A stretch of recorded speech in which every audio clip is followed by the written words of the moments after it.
खमंग,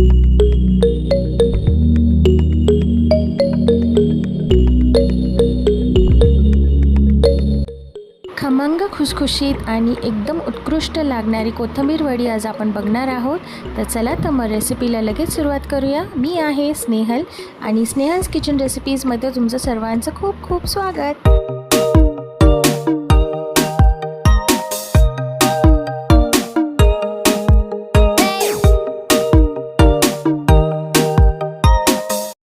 आता कोथिंबीर वडी बनवायची म्हणजे भरपूर कोथिंबीर आपल्याला लागणार आहे। मी इथे एक जुडी कोथिंबीर घेतली आहे, ती स्वच्छ धुवून आणि बारीक चिरून घेतली आहे मी इकडे। सर्वात आधी आपण याचं वाटण करून घेणार आहोत। तर आपण 4-5 पाकळ्या लसणाच्या घ्यायच्या आहेत आणि एक छोटा तुकडा आल्याचा घ्यायचा आहे आणि 2 ते 3 हिरव्या मिरच्या घ्यायच्या आहेत। मिरची तुमच्या आवडीनुसार, तुम्हाला तिखट हवा असेल तर तुम्ही जास्त पण घेऊ शकता। आता हे आपण आणि आता थोडंसं आपण याच्यामध्ये जिरे पण घालणार आहोत आणि आता यामध्ये आपण थोडीशी हळदसुद्धा घालणार आहोत। हळद घातल्यानंतर आपण हे थोडंसं पाणी घालून हे चांगलं वाटून घ्यायचं आहे। आता आपण एक एक करून यामध्ये साहित्य घालूया। सर्वात अगोदर मी इथे 2 चमचे तांदळाचं पीठ घेतलं आहे। तांदळाच्या पिठाने आपली कोथिंबीर वडी अगदी खुसखुशीत होते, कुरकुरीत लागते। इथे मी चण्याचं पीठ घेतलं आहे। मी सुरुवातीला 4 ते 5 चमचे चण्याचं पीठ घेतलं आहे, जास्त नाही घ्यायचं। आपल्याला लागता चण्याचं पीठ हळूहळू घालायचं आहे। तर चण्याचं पीठ मी घेतलं आहे 4 चमचे आणि आपण जे वाटण केलं होतं हिरवी मिरची, लसूण, अद्रकचं, तर हे आपण यामध्ये आता घालणार आहोत। तर आता हे व्यवस्थित आपल्याला मीठ घालायचं आहे चवीपुरतं। मीठ घातल्यानंतर आपल्याला हे व्यवस्थित मळून घ्यायचं आहे सगळं। आता हे आपण व्यवस्थित एकजीव करून घेणार आहोत। चण्याचं पीठ आपल्याला लागता घालायचं आहे आणि आत्ता सुरुवातीला आपल्याला काहीच पाणी नाही ॲड करायचं आहे याच्यामध्येच आपण व्यवस्थित मळून घेणार आहोत।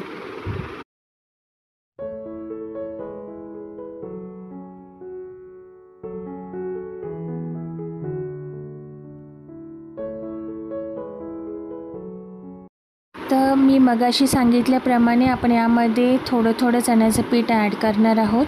तर मी इथे अजून 4 चमचे चण्याचं पीठ घालणार आहे।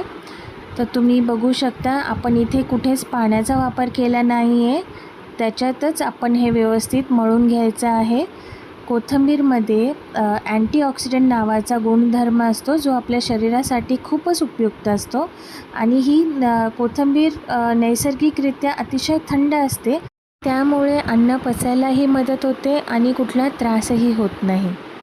तर एका स्टीमरमध्ये किंवा इडली पात्रामध्ये आपण पाणी उकळून घ्यायचं आहे।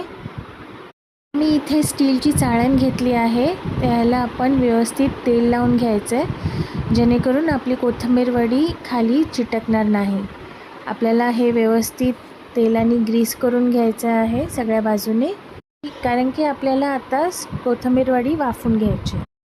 तर आता हे जे आपण मिश्रण जे तयार केलं होतं कोथिंबीर वडीचं, हे यावर व्यवस्थित सगळ्या बाजूनी पसरून घ्यायचं आहे हाताने। छान व्यवस्थित पसरून घ्यायचं आहे, म्हणजे ते वाफ त्याला सगळ्या बाजूनी अशी लागली पाहिजे। व्यवस्थित आपण छान पसरून घेऊया। आता आपण यामध्ये पांढरे तीळ घ्यायचे आहेत, ते सगळ्या बाजूनी पसरून घ्यायचे आहेत पांढरे तीळ, आणि हे आपण व्यवस्थित त्याच्यावर असे थोडेसे हलक्या हाताने दाबून घ्यायचे आणि हे आता आपण वाफेला ठेवून देऊया। तर इथे पाण्याला छान उकळी आली आहे, तर हे आपलं स्टीमरमध्ये आपण हे स्टीम करायला ठेवून देऊया आणि 10 ते 15 मिनटं आपल्याला छान व्यवस्थित स्टीम द्यायची आहे, याला वाफून घ्यायचं आहे आपली कोथिंबीर वडी। तर आपण हे 10 ते 15 मिनटं ठेवून देऊ। 15 मिनटानंतर आपण बघूया आपली छान कोथिंबीर वडी एकदम शिजली आहे की नाही। फोर्कनी किंवा तुमच्याकडे टूथपिक असेल त्यांनी तुम्ही चेक करू शकता. याच्यामध्ये हे बघा क्लिअर येतं आहे, म्हणजे आपली कोथिंबीर वडी पूर्णपणे शिजली गेली आहे. तर आपण ही बाहेर काढून घेऊया. बाहेर काढल्यावर आपण आता याचे काप करून घ्यायचे आहेत.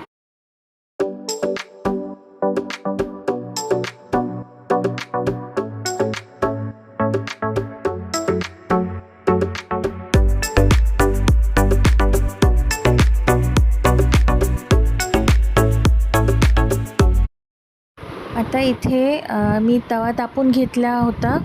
तर तव्यात थोडंसं तेल घालायचं आहे, अगदी 2 ते 3 चमचे, कारण की आपल्याला ह्या वड्या शॅलो फ्राय करून घ्यायच्या आहेत. तर एक एक करून आपण या सगळ्या वड्या फ्राय करून घेऊया. तुम्ही हे स्टीम केलेल्या वड्या ज्या असतात त्याही अशाच खाऊ शकता, पण शॅलो फ्राय केल्यामुळे अजून छान लागते. तर आपली खमंग अतिशय उत्कृष्ट लागणारी कोथिंबीर वडी तयार झाली आहे.